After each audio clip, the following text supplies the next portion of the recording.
mười lăm sự thương khó Đức Chúa Giêsu.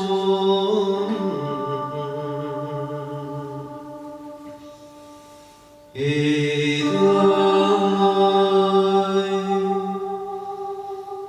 con đứng Chúa trời ra đời chịu trăm nghìn sự thương khó vì tội thiên hạ.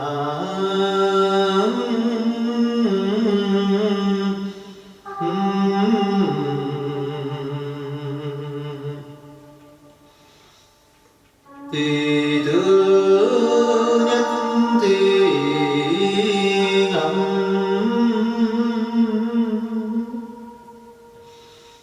khi Đức Chúa Giêsu đã đến ngày giòn chịu nạn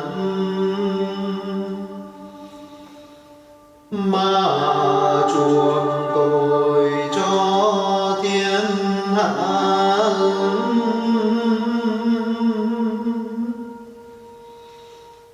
Thì có Giu-đa là đầy tớ,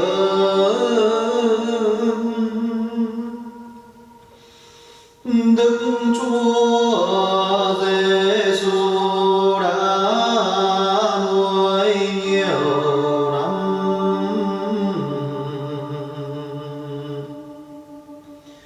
dạy dỗ những sự yên lành mà quý dùng lòng Giu-đa bán Đức Chúa Giêsu cho quân Du-rêu 30 đồng bạc nhín.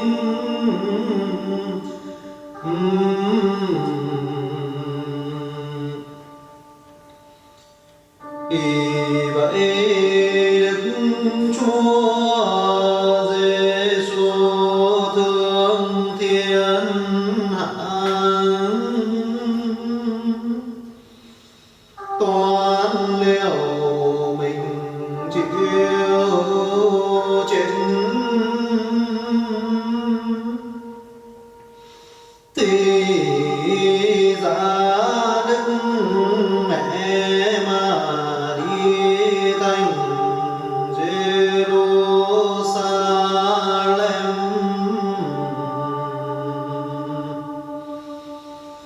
là thủ phủ nước Giu-đê-a.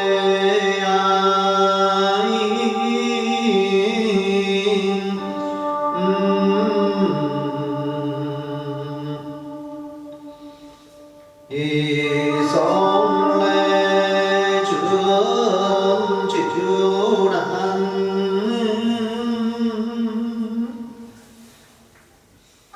thì đêm ấy Đức Chúa Giêsu lấy nước ma quỷ xuống rửa chân cho các đầy tớ cả,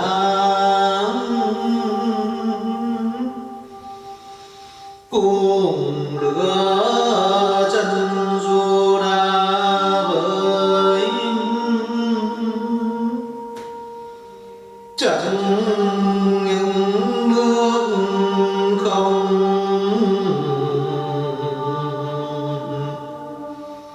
cùng lấy nước mắt rửa chân cho nó nữa. Vì thương tiếc linh hồn ấy rình mất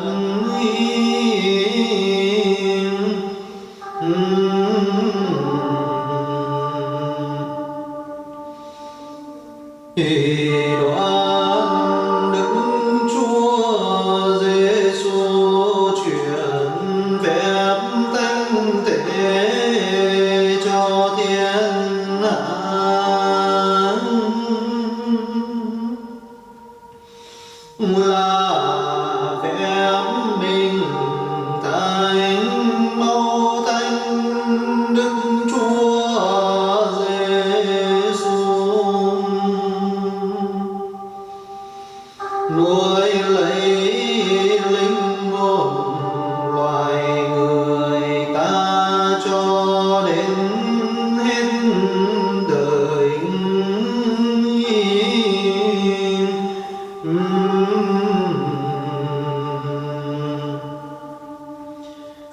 Khi ngắm bấy nhiêu sự thì nguyện hồn kính lạy Cha,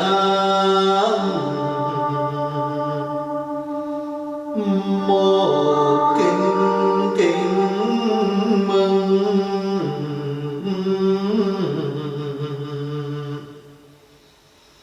thì đôi ơn Đức Chúa Giêsu đã truyền phép thịt máu mình cho chúng con.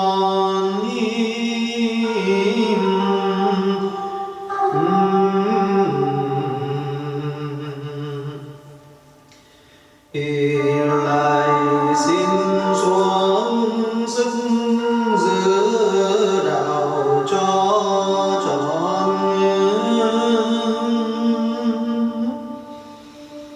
chớ bắt chước dù đã ban Đức Chúa Giêsu làm vậy.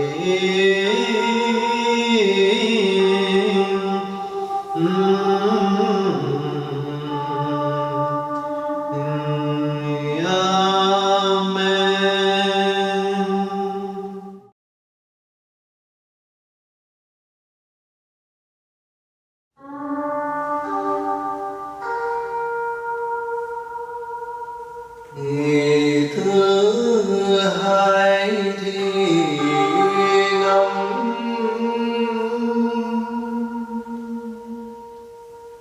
khi Đức Chúa Giêsu đem ấy thấy tội nhân nạn và dù đã phải sa hỏa ngục cùng kẻ ngày sau theo ý nó,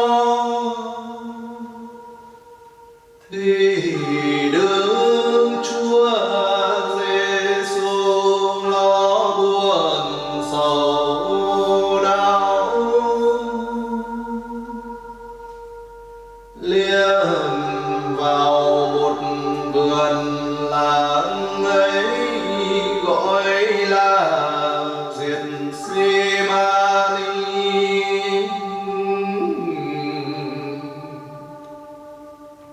mà chọn ba đây tớ đi cùng. Một là ông Thánh Phêrô,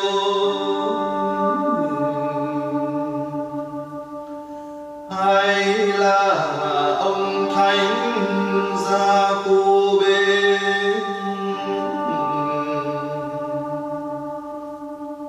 ba là ông Thánh Gioan,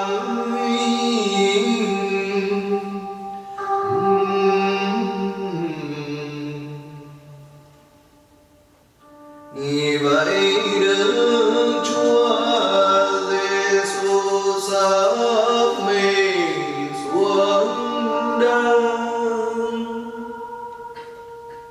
cầu cùng Đức Chúa Cha ba lần.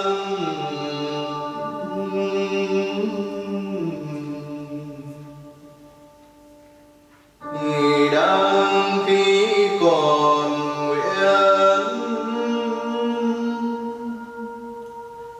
Ứng Chúa Cha sai một thiên thần xuống an ủi Đức Chúa Giêsu bao chịu nạn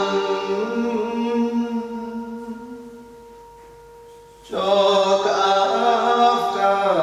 loài người ta được khỏi tội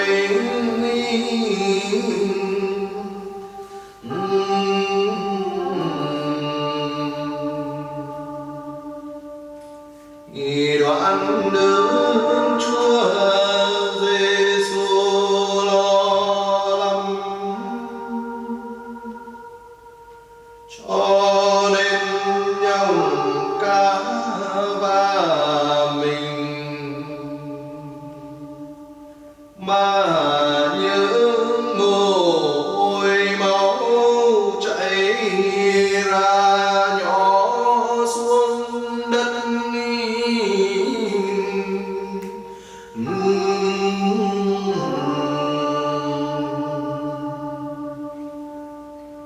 khi ngắm bấy nhiêu sự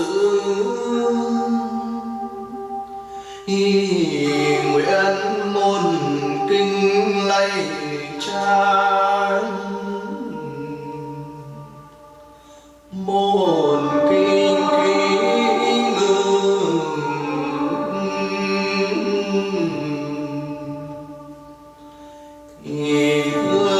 Đức Chúa Giêsu lo buồn vì chúng tôi. Xin dấu lòng chừa mọi tội cho đến kéo làm cho Đức Chúa Giêsu lo buồn làm vậy.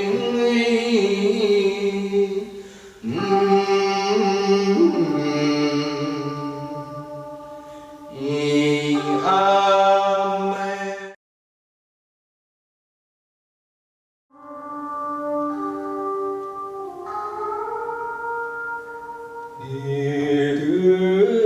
Thứ ba thì ngâm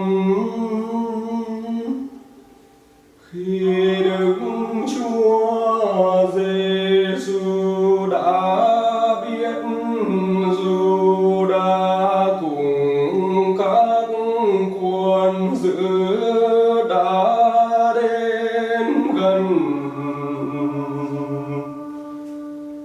thì Đức Chúa Giêsu ra đón tiếp nó đi.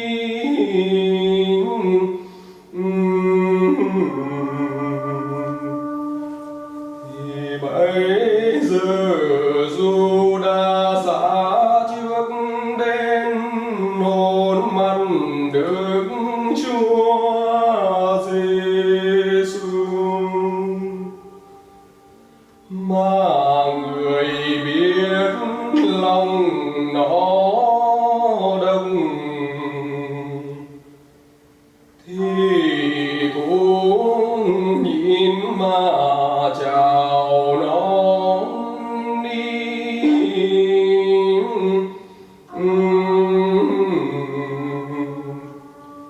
Thì đoạn liền hỏi các quân giữ rằng các anh đi tìm ai. Nó thưa rằng chúng ta đi tìm Giêsu Nazareth.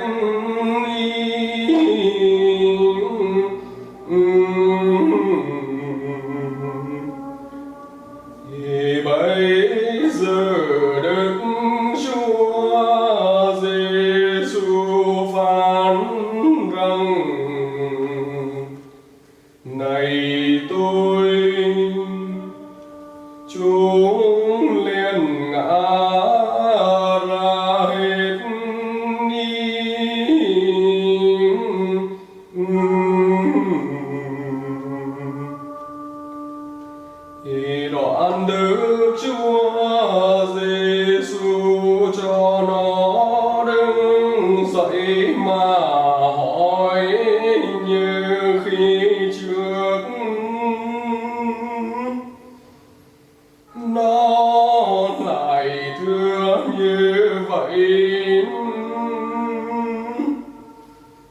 thì người mới có mình cho nó bắt đi.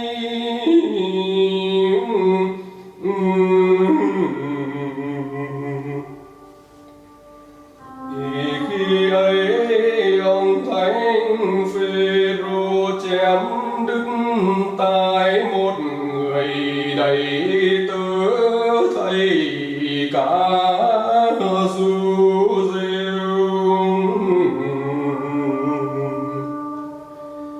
mà Đức Chúa Giêsu mắng ông thánh Phêrô cùng chữa tai người ấy cho đàn đi.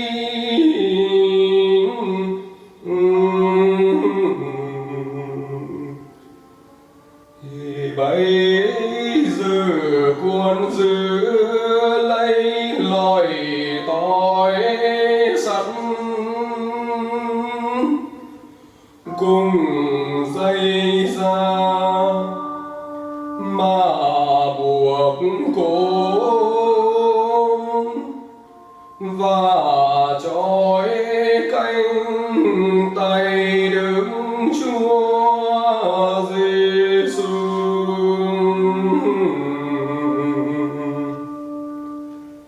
Cùng đấm miệng 30 lần mà lối đi.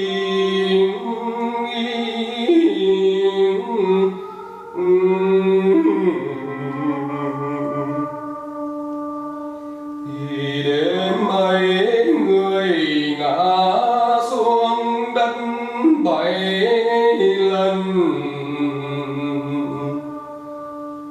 mà quân giữ lại đạp dậy.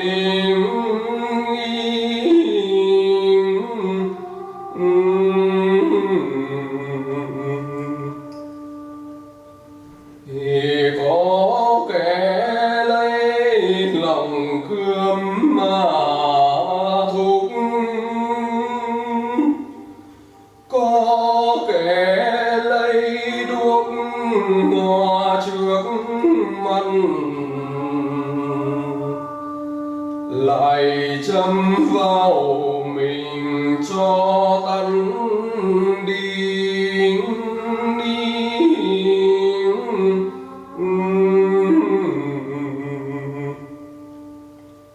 Thì sau nữa đến sông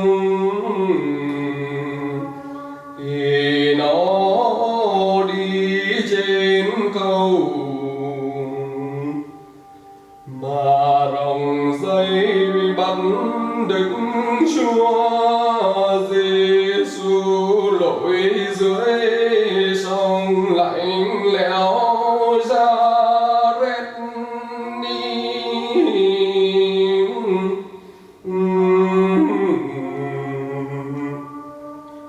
Thì khi ngắm bấy nhiều sự thì nguyện một kính lạy Cha, một kính kính mừng.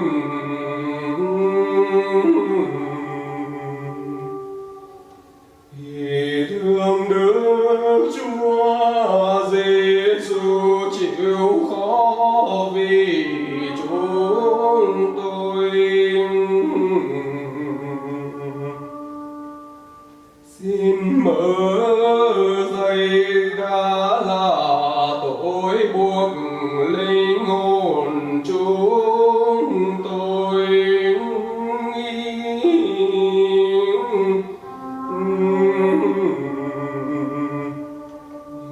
Amen.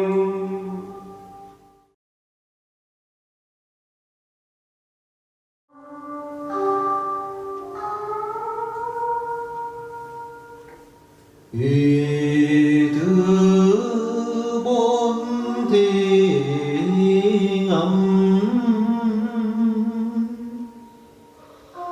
khi quân giữ nộp Đức Chúa Giêsu cho ăn năn, là cha vợ cái pha làm thầy cả Du-rêu,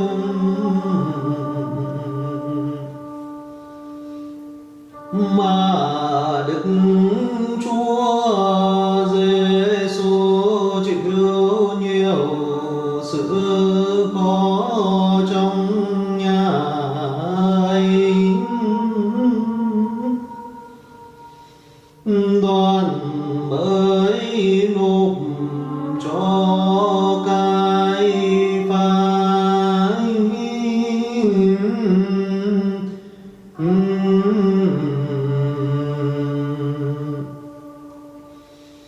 thì bây giờ có một người cám quan xỏ tay vào bao sẵn, mà vá ngang mắt Đức Chúa Giêsu trước mặt thiên hạ.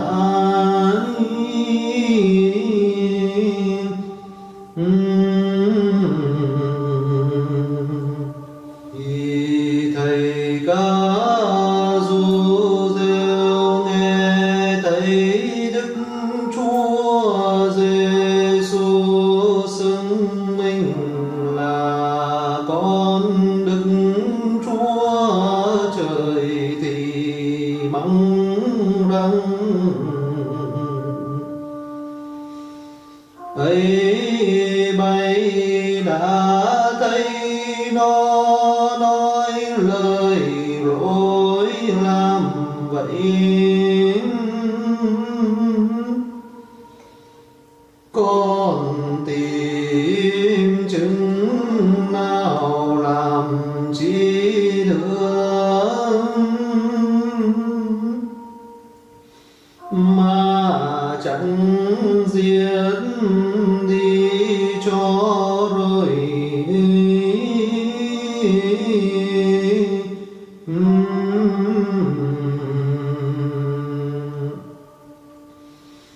Thì đêm ấy quân giữ bắt trói cánh tay Đức Chúa Giêsu vào cột đá, mà lấy khăn che mắt, đoạn mới nhổm cùng giật tóc và đầu Đức Chúa Giêsu,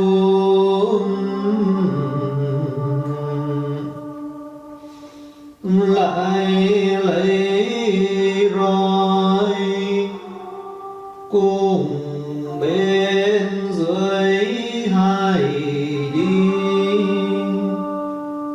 đánh ngang mắt,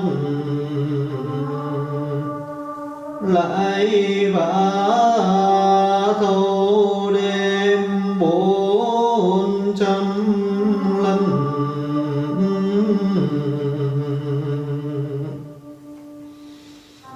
Thì đêm ấy có kẻ hỏi ông Thánh Phêrô rằng: mày phải đây tớ Giêsu chăng?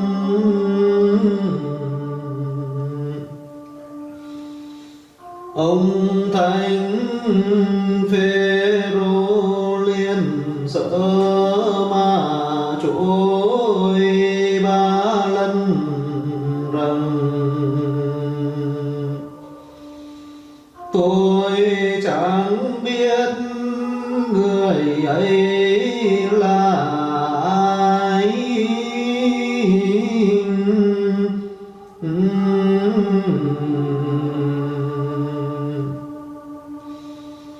Thì Đức Chúa Giêsu thương mà dỡ mắt đã xem ông thánh Phêrô.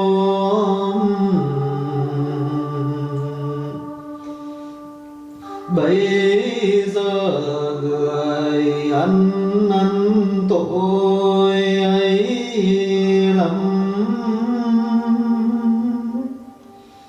ra ngoài khóc lóc chẳng có khi đứng.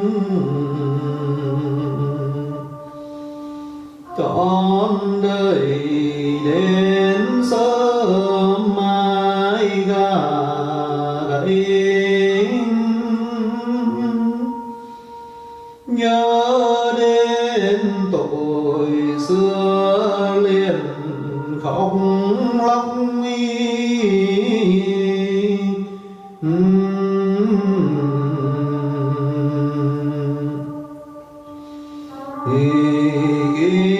ngắm bấy nhiêu sự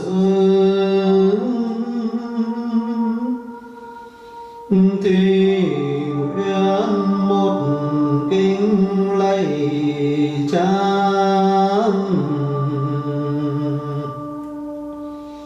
một kính mừng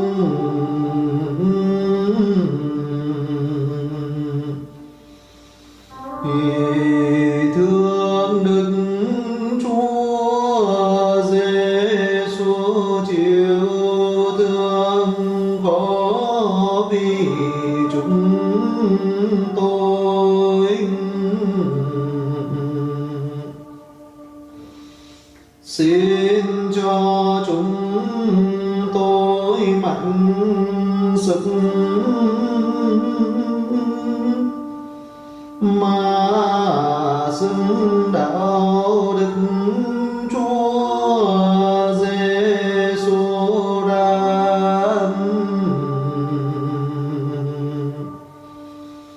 kéo ngày nào trôi chẳng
vua Herodes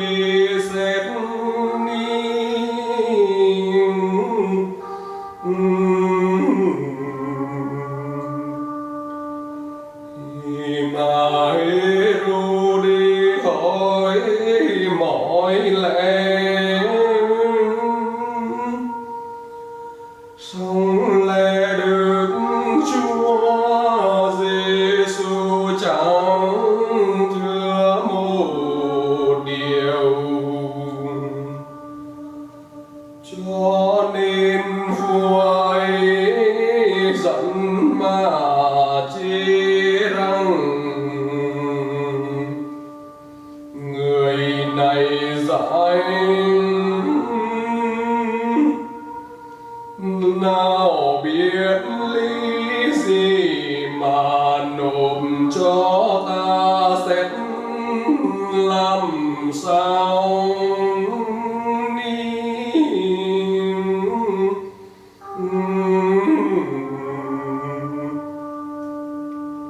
thì đoạn khiến lấy áo trắng cho măng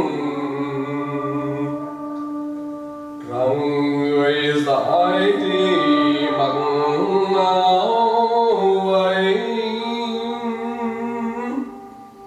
mà đem về trả quan phi la tôn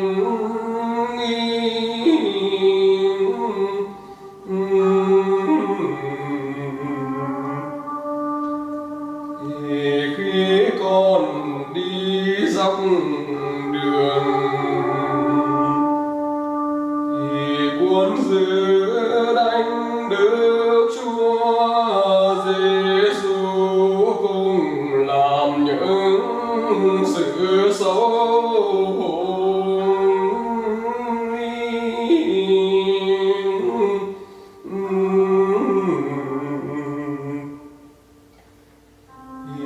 Phi La Tu thấy Đức Chúa Giêsu thì thương, vốn đói ru rượu đến ngày lễ cả thương tha một người tù. Cùng có đứa trộm cướp giết người tên là Ba-ra-ba cầm đây. Thì Phi La Tu hỏi dân rằng một là Giêsu hay là Ba-ra-ba, bày muốn thay bây giờ nó thưa rằng tha Ba-ra-ba mà giết Giêsu.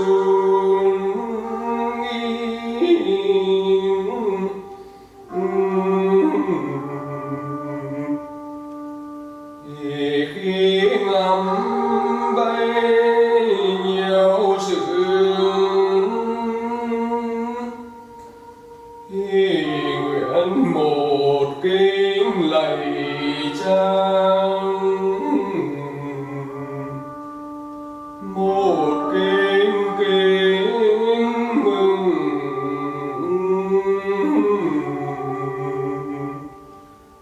thì tương Đức Chúa Giêsu chịu xấu hổ vì chúng tôi.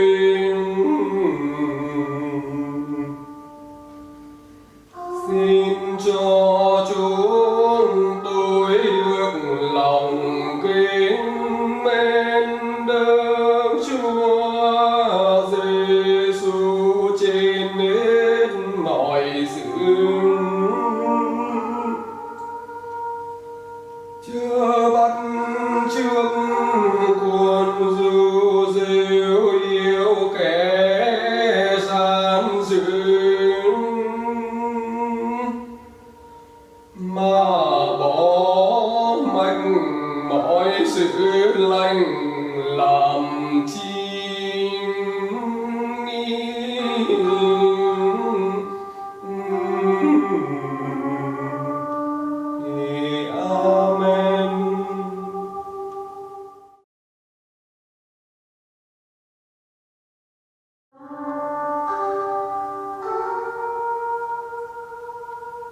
Thứ sau thì ngắm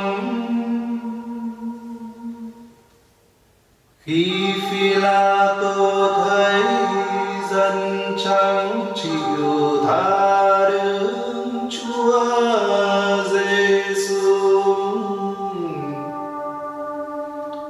y phó cho một cơ quân là 666 người,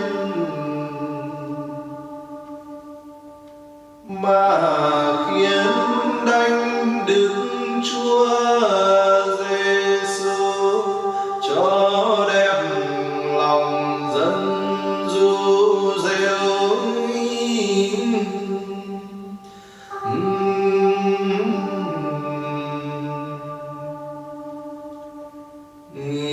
Bây giờ nó nôn áo ra,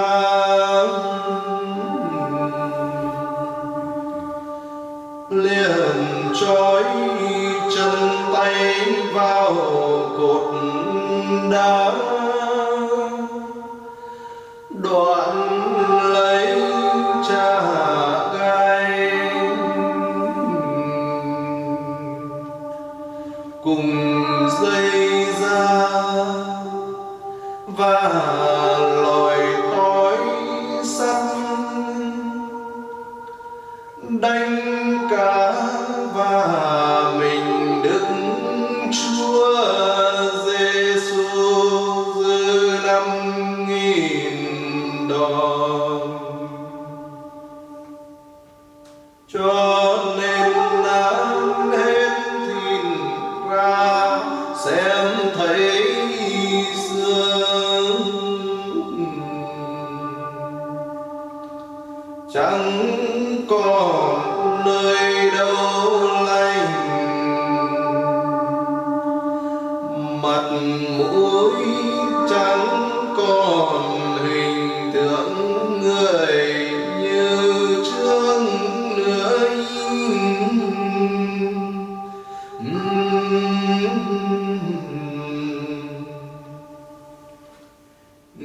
Xong lễ bấy nhiêu quân ấy chẳng có ai thương Đức Chúa Giêsu xuống, nó đánh nhầm mỏi tay, mà lòng người còn muốn chịu khó nữa vì tội thiên hạ.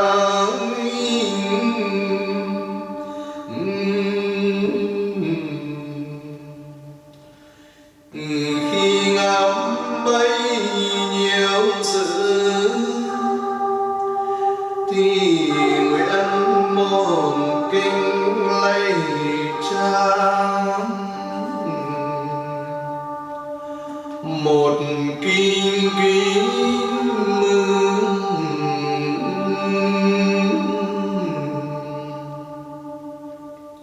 nghi thương Đức Chúa Giêsu phải đòn như kẻ trộm cướp trước mặt thiên hạ.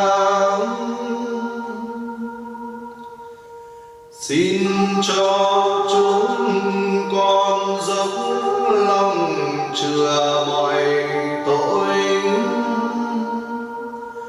kéo làm cho Đức Chúa Giêsu phải đòn làm như vậy.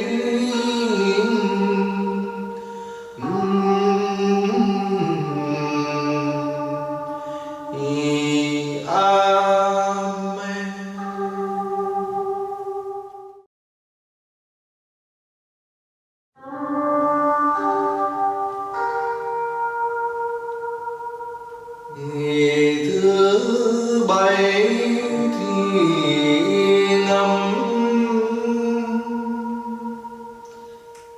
Khi quân dữ đã đánh Đức Chúa Giêsu đoạn, người mặc áo vàng mà áo ấy dính máu nơi dấu đòn đánh, thì quân dữ lại dắt áo đi.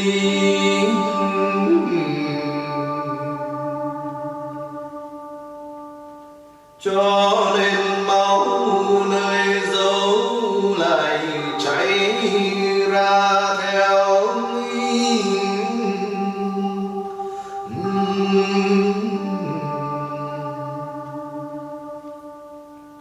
thì bây giờ nó khiến Đức Chúa Giêsu mang một áo đỏ, đoạn lấy chà gai quanh tròn làm nếp, đóng vào đầu Đức Chúa Giêsu. Những gai nhọn thì lọt vào óc, máu chảy xuống đầy mặt rồng.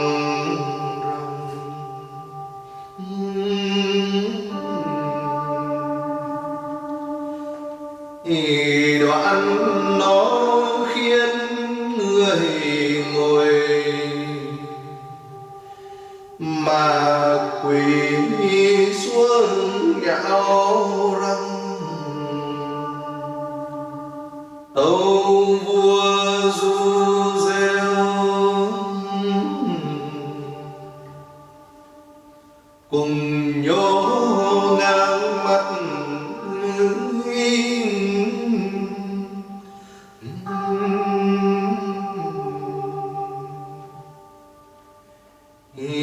có kẻ lấy dùi mà va trên vai lót vào cho lắm,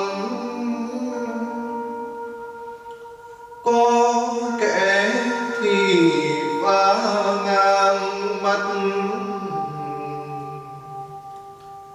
cho đến máu trong miệng lại chảy ra.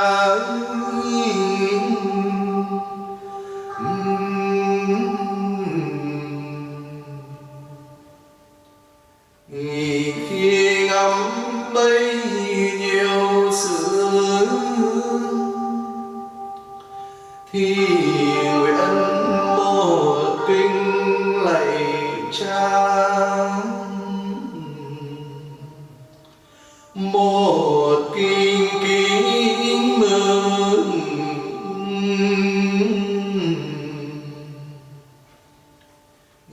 thương Đức Chúa Giêsu là Chúa thật trời đất. Xin cho chúng con thờ phượng cùng kính mến trên lên mọi sự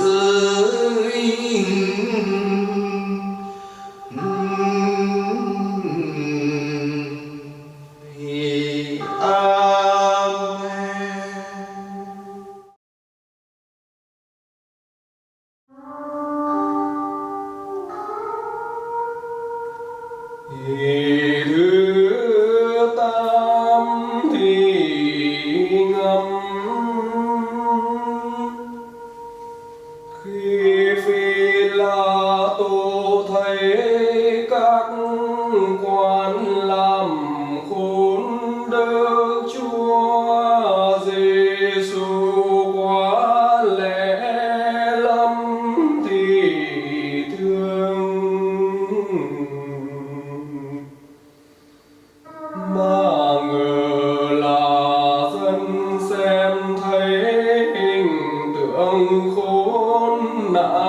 làm vậy cũng thương chăng?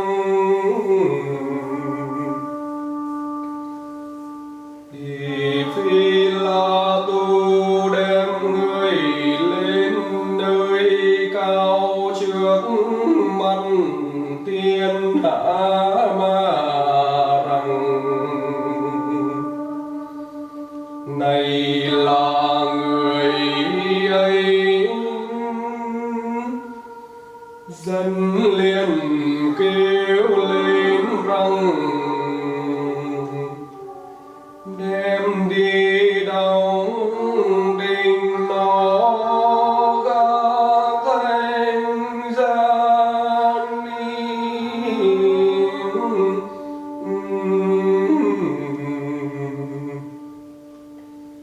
Thì Phi La Tu lại rằng: tao đóng đành vua bay làm sao? Dân đưa rằng: chúng tôi có một vua tên là Caesar.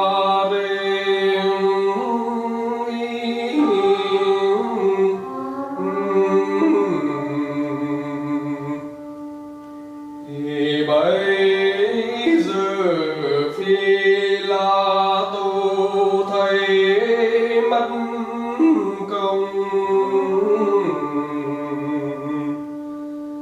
sợ dân cao mình cùng vua trong. Thì phó đức Chúa Giêsu cho mặc dân đem đi diệt đi.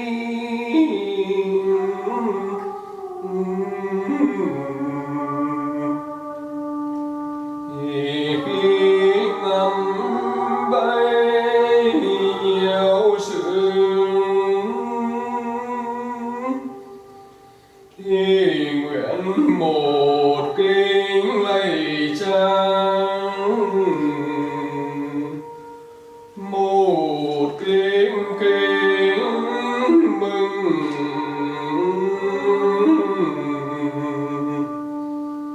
Thì thương Đức Chúa Giêsu,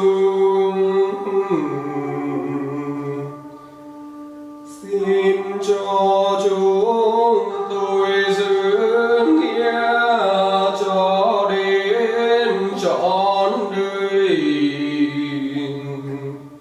chớ bắt chước cuồng du rêu chẳng nhìn Đức Chúa Giêsu làm vậy.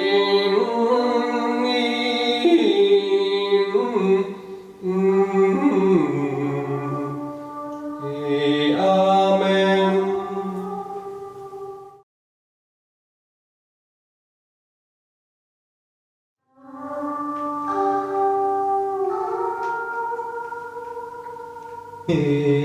Từ chiến thế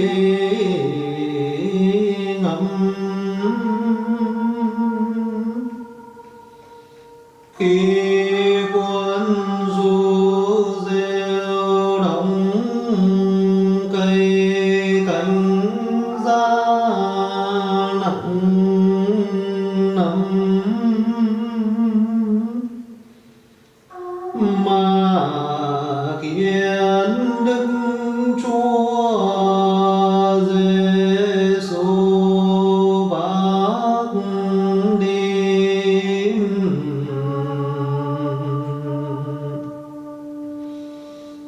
Thì người yêu nhọc hết sức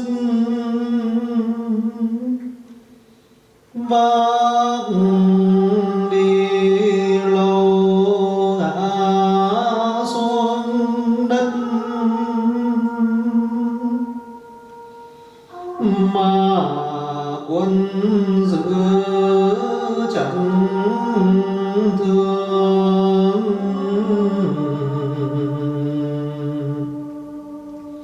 lại làm dãy dùng đi cho chồng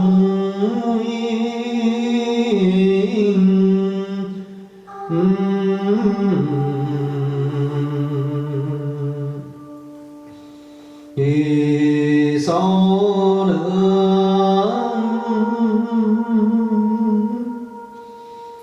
nó sợ người chết dòng đang chẳng đến nơi chẳng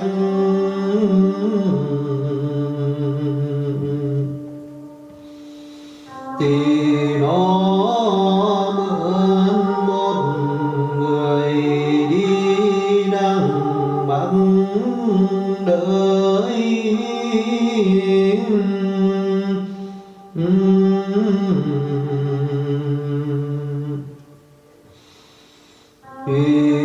khi ấy cả và thiên hạ theo mà xem,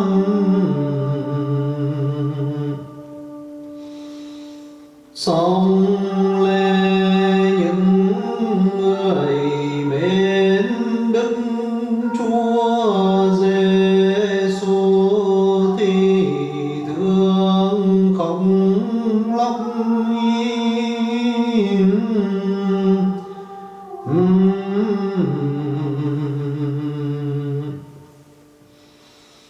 thì bây giờ người dở mắt lại mà rằng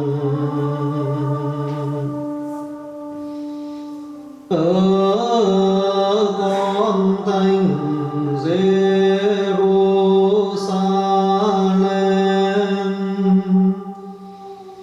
chớ khóc thương ta làm chi,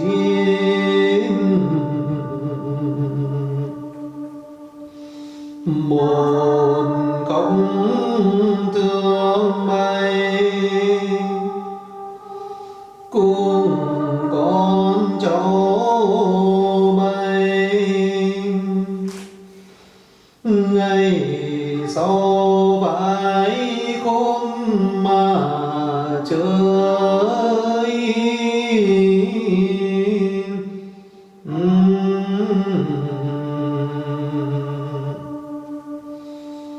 thì đang khi người còn bán thanh giá đi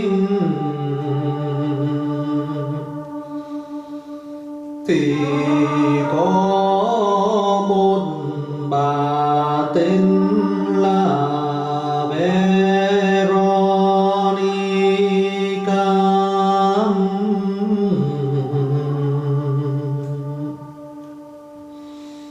thấy mặt mũi Đức Chúa Giêsu những máu chảy ra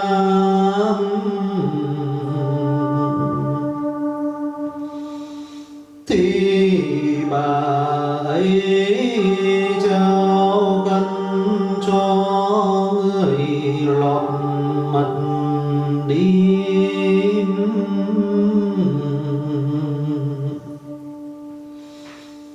hết hình tượng mắt liền in vào trong khăn ấy.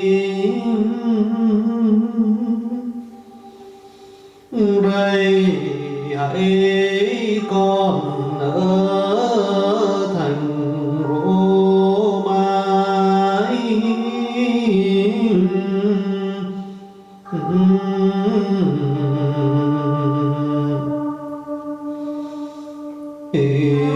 khi ngắm bấy nhiêu sự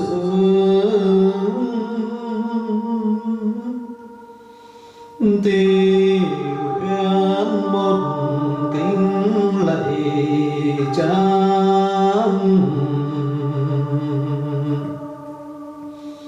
một kính kính mừng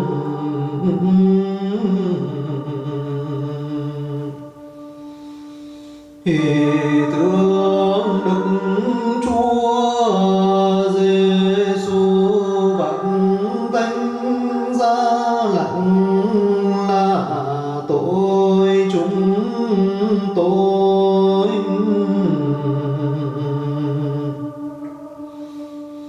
Xin cho chúng tôi được lòng ghen tội, kẻo làm khốn cho Đức Chúa Giêsu làm vậy.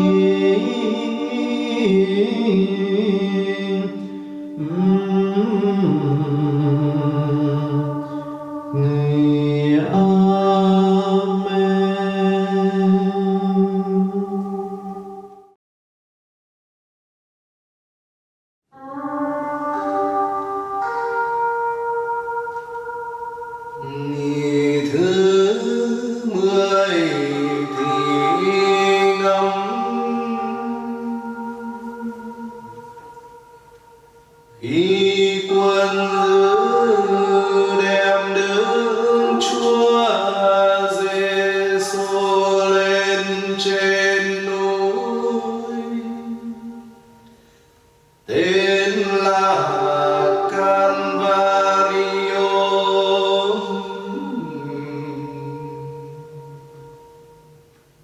là nơi những giỏ kẻ phải giết vì có tội lỗi,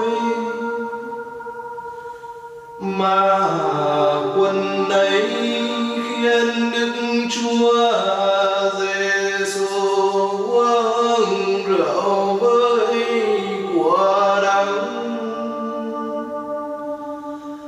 đoạn lộn áo ra. Những máu nơi dấu đòn đánh lại chảy ra theo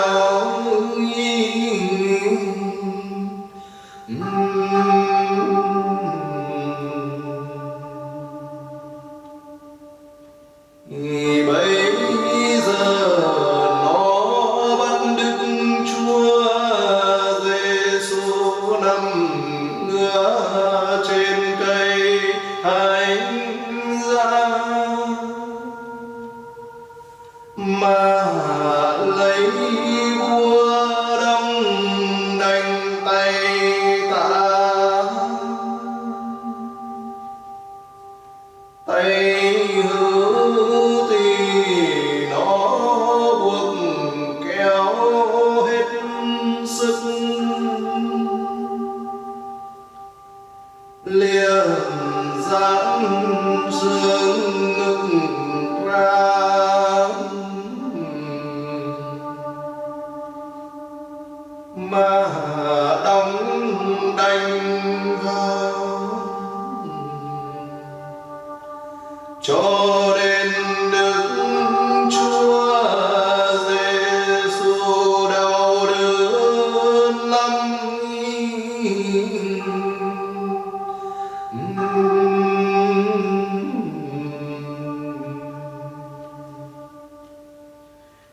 Đoạn lại kéo hai chân xuống cho đến nó làm đã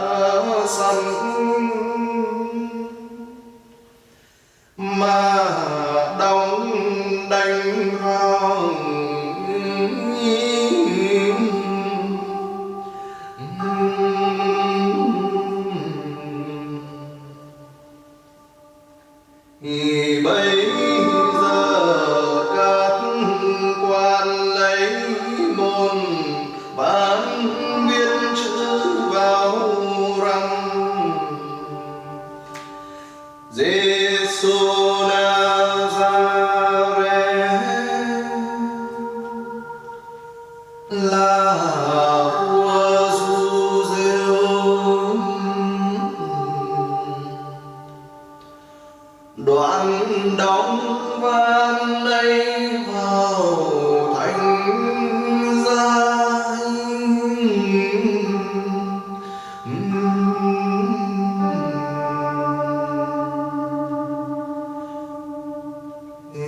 Quan viết chữ ấy cho xấu hổ, xong lạy Đức Chúa Trời khiến viết chữ ấy cho thiên hạ biết.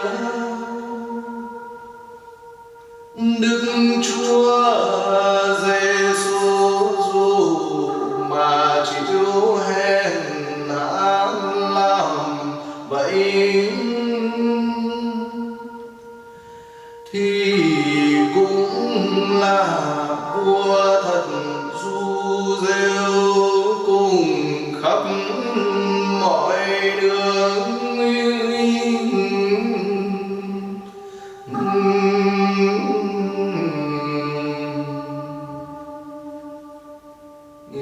Đoạn ngõ đào lỗ dựng thánh giá nên,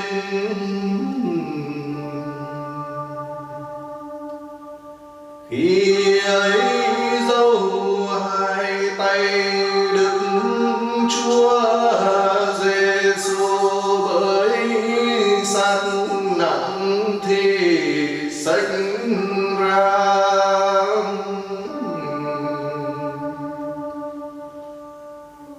Máu chảy xuống đất ròng ròng.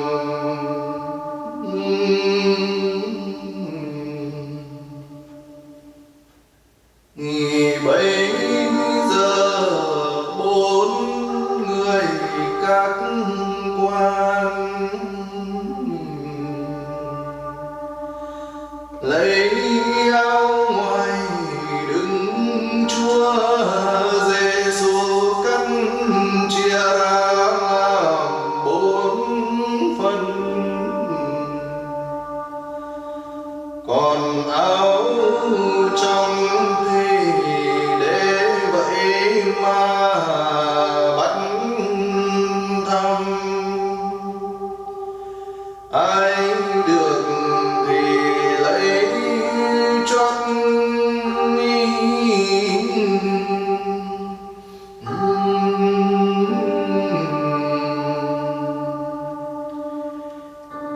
đoạn những sai cùng các quan cả và thiên hạ nhạo cười làm cho xấu hổ. Mà Đức Chúa Giêsu nên rằng con xin Đức Chúa Cha tha tội cho nó, vì nhầm chẳng biết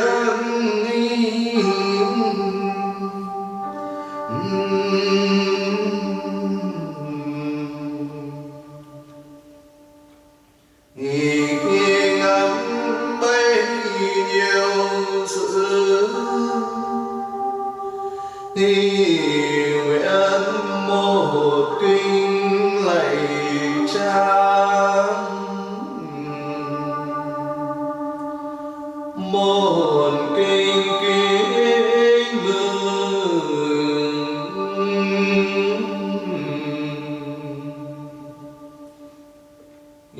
Thương Đức Chúa Giêsu chịu đóng đành vì cả và loài người ta.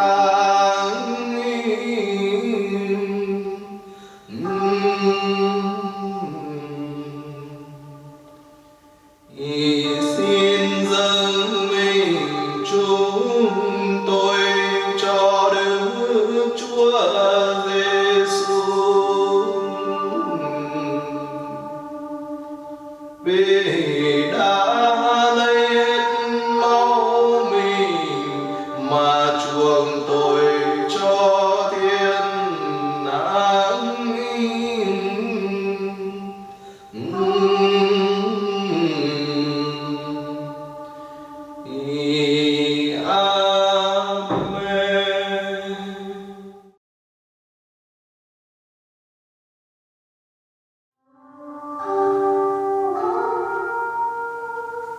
Thì thứ 11 thì ngâm khi cuốn giữ đong đánh Đức Chúa Giêsu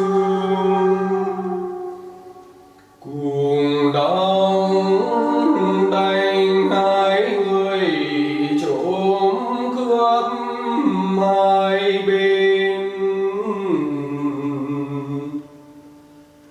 mà một đứa bên ta mong Đức Chúa Giêsu rằng phải con Đức Chúa Trời sao chẳng chữa mình cùng chữa ta được đi.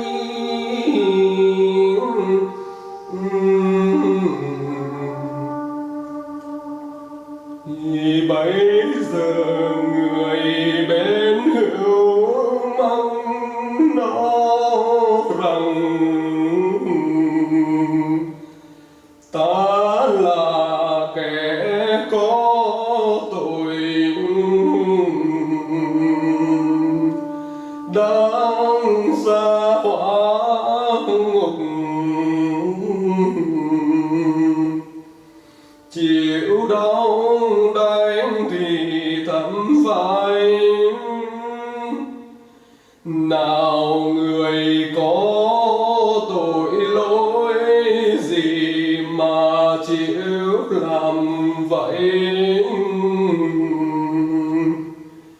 Sao mày trách người làm chi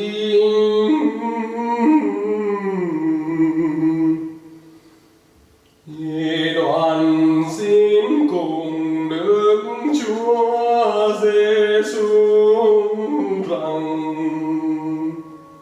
lạy Chúa tôi khi nào lên nước trên trời nhớ đến tôi cùng.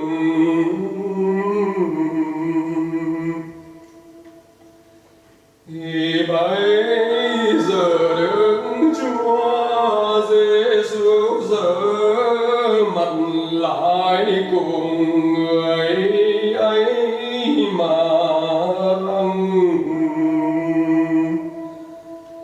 thật hôm nay ta cho con ở nơi vui vẻ cùng ta.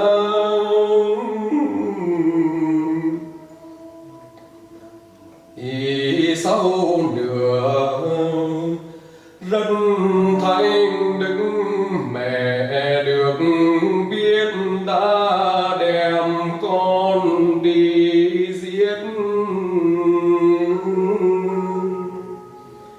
Thì người đi theo dọc đàng thấy mau còn rơi cho đến nơi Đức Chúa Giêsu chịu nạn.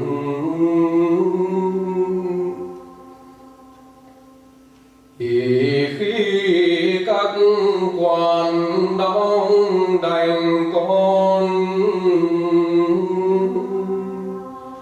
thì cũng như đóng đành trong lòng Đức Mẹ vậy.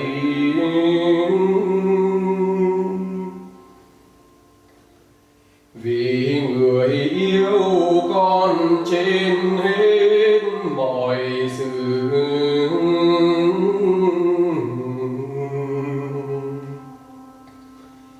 Vì vậy Đức Chúa Giêsu thấy Đức Mẹ đứng gần ông Thánh Gioan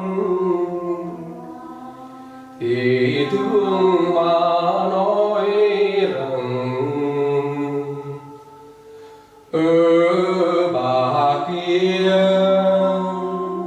ấy Gioan là con bà. Thì lại phán cùng ông Thánh Gioan rằng: bà ấy là mẹ con. Thì Đức Mẹ nghe lời làm vậy thì lo buồn lắm, vì đã biết thật một ít nữa con chẳng còn ở cùng mẹ nữa.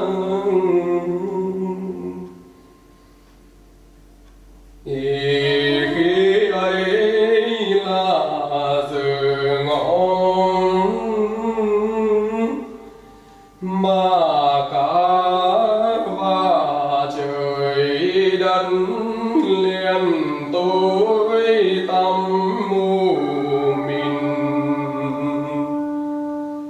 Mặt trời xem trắng đặng Chúa sinh nên muôn vần, chịu nạn cùng chịu xấu hổ dường ấy.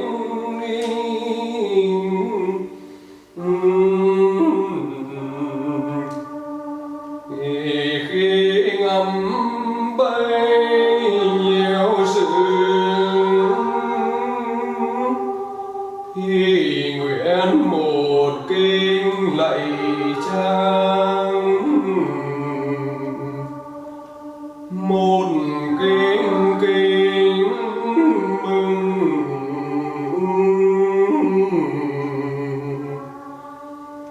Thì thương Đức Chúa Giêsu cùng Đức Mẹ xin cho chúng con được làm con rất thánh Đức Bà, như ông Thánh Gioan thuở xưa đi.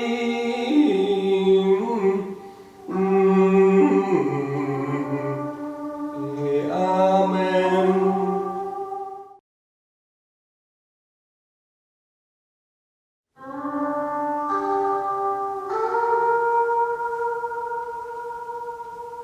Vì thương người ai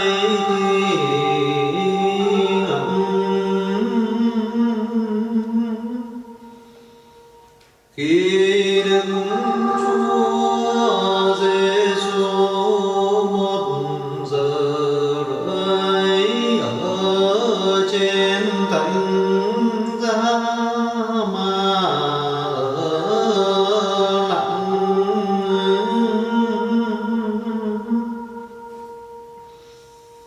cầu cùng Đức Chúa Cha thầm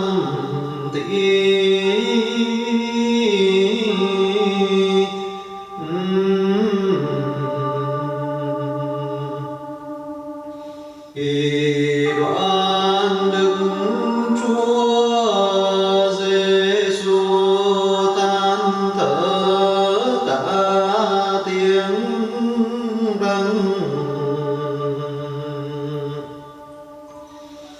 Đừng Chúa Cha để con chịu một mình làm sao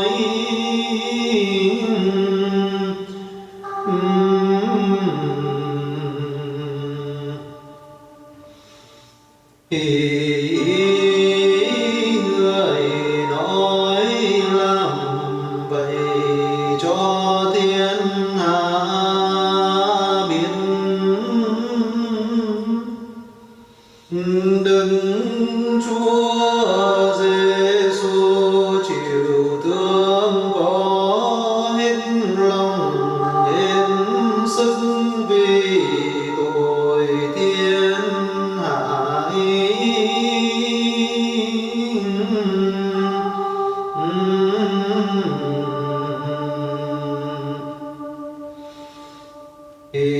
Đoạn Đức Chúa Giêsu mướt máu thì kêu đắng gắt nước,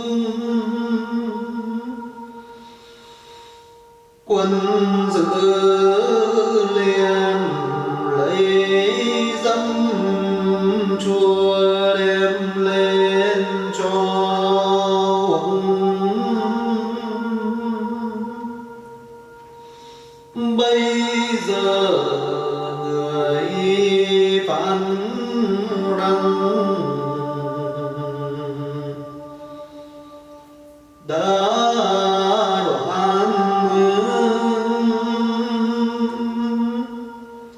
ấy là hết việc chuộc tội cho thiên hạ.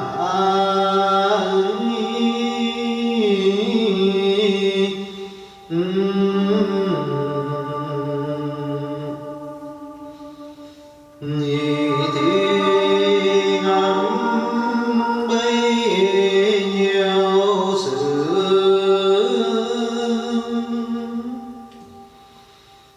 thì nguyện một kinh lạy cha, một kinh kính mừng.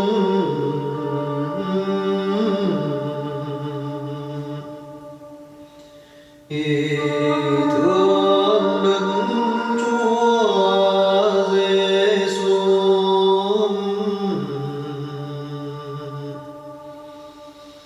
xin cho chúng tôi đẹp lòng Đức Chúa Giêsu liền.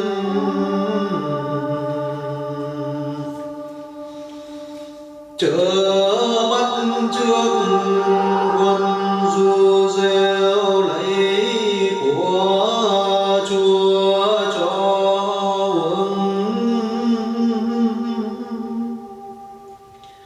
ấy là chớ làm tội lỗi mất lòng Đức Chúa Giêsu nữa.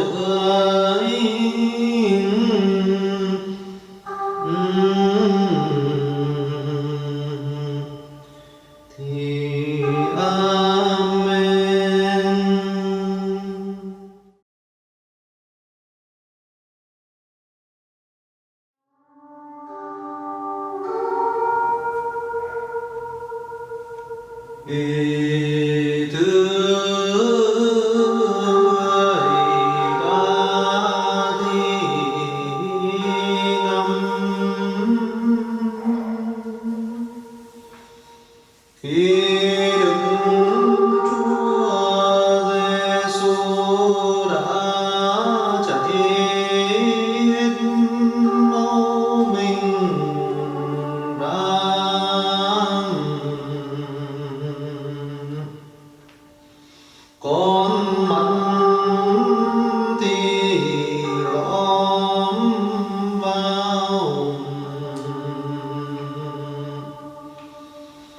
mặt mũi thì xanh xao,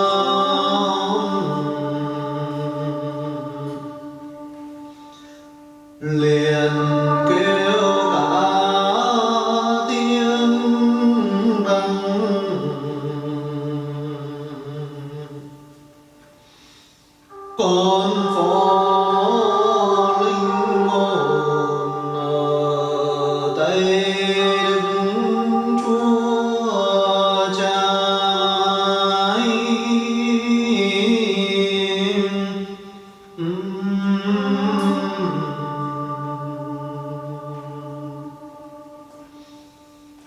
Khi đoán thì gục đầu xuống bên Đức Mẹ đứng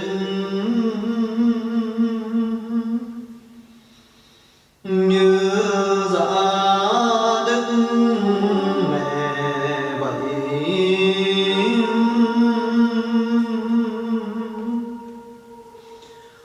mà linh hồn cực trọng ấy ra khỏi xác liền sinh kỳ.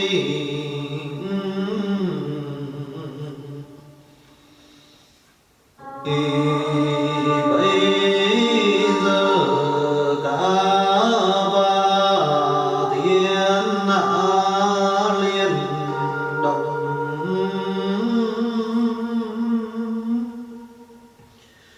núi non là đã vỡ ra,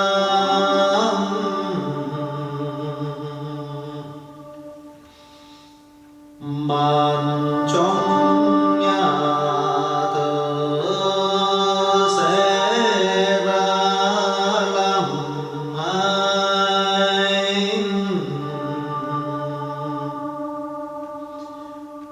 một kẻ chết bỗng chốc mở ra,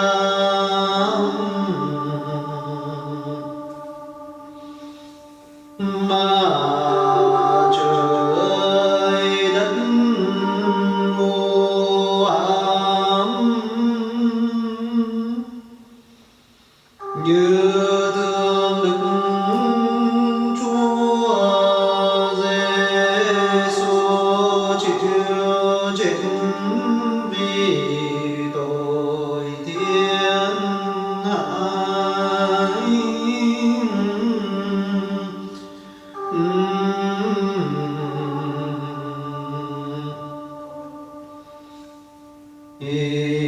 Khi ngắm bấy nhiêu sự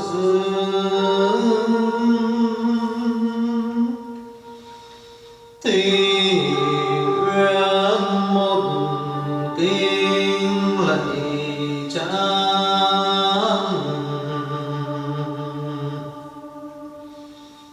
một kính kính mừng.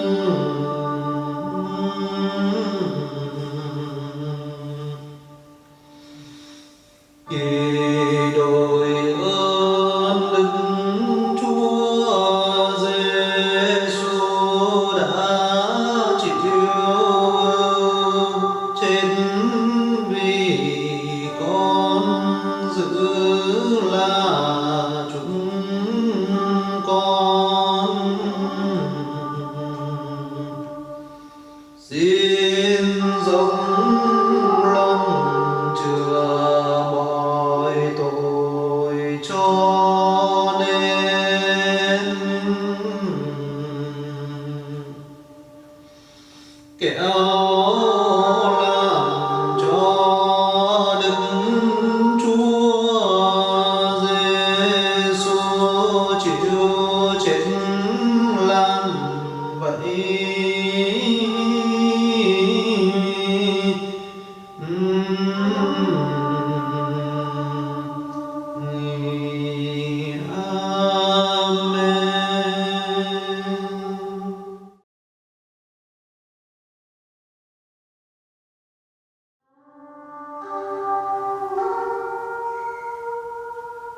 Ngày thứ 10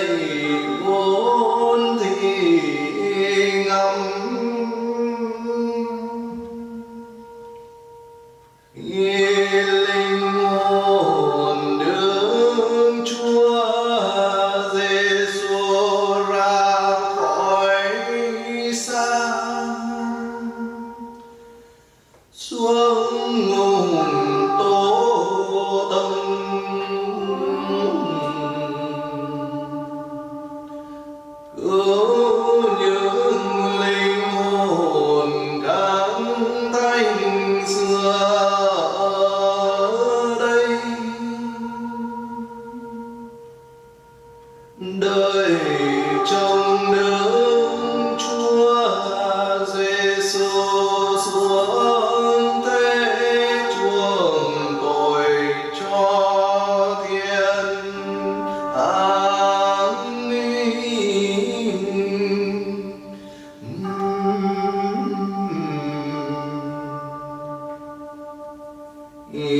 bấy giờ quan tướng cùng nhiều người khác quan thấy những phép lạ làm vậy thì xưng ra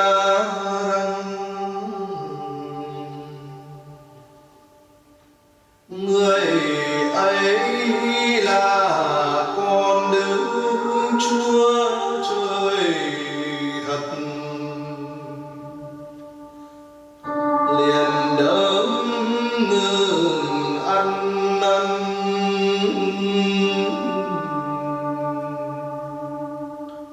vì đã phạm tội cường trọng ấy.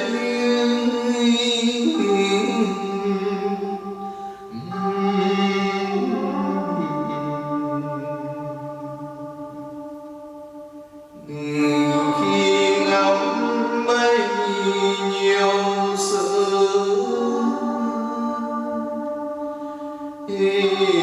nguyện môn kinh lạy Cha, môn kinh kính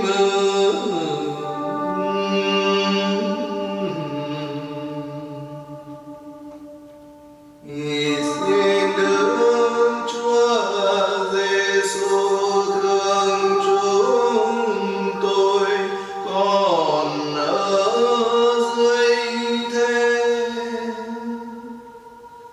Trong ngày sau thấy mặt cực tốt cực lành như các thánh ở ngùng tố tâm xưa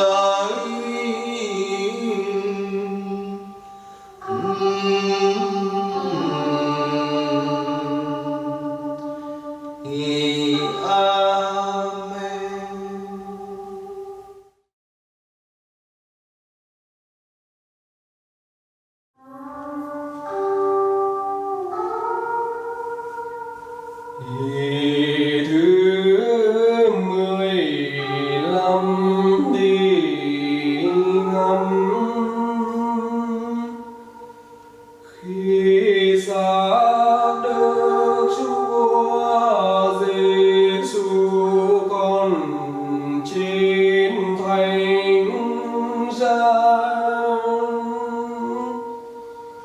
thì có một người cán quan lấy đồng mà đâm cạnh đường lòng Đức Chúa Giêsu phải trái tim.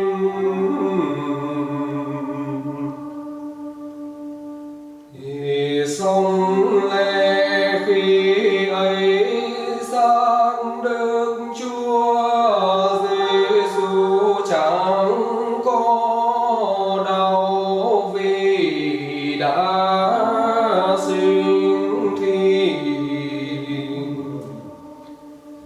nhưng mà lòng Đức Mẹ đau lắm như đâm trong lòng vậy, vì nó chẳng thương khi còn sống. cùng chẳng thương khi đã sinh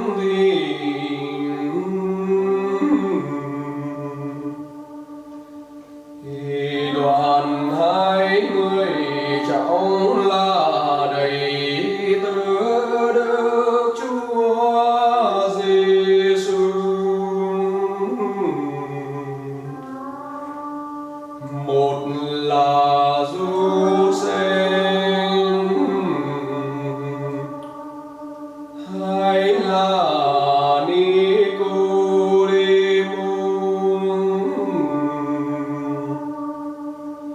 Cất giáng xuống mà phó ở tay Đức Mẹ,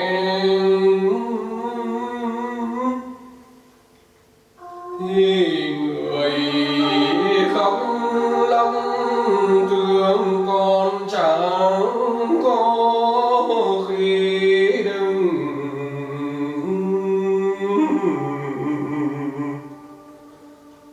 Thì đoạn tâm sang Đức Chúa Giêsu mà táng trong hang đá,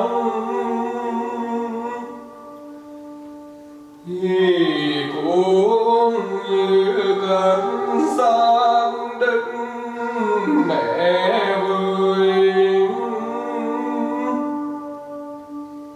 Vì người thắm thiết thương con lắm, khi cần sang con thì cũng như cắt ruột mẹ ra vậy.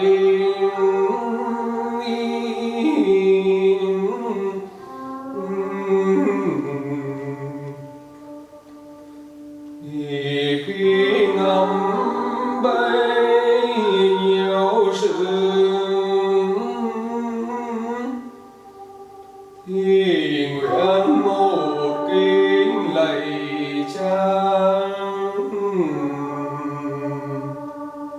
một kính kính mừng.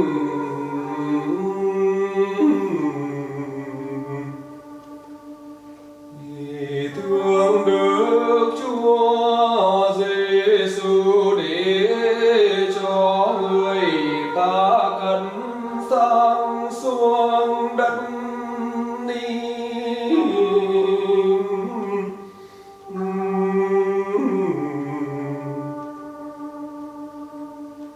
Thì xin cho chúng tôi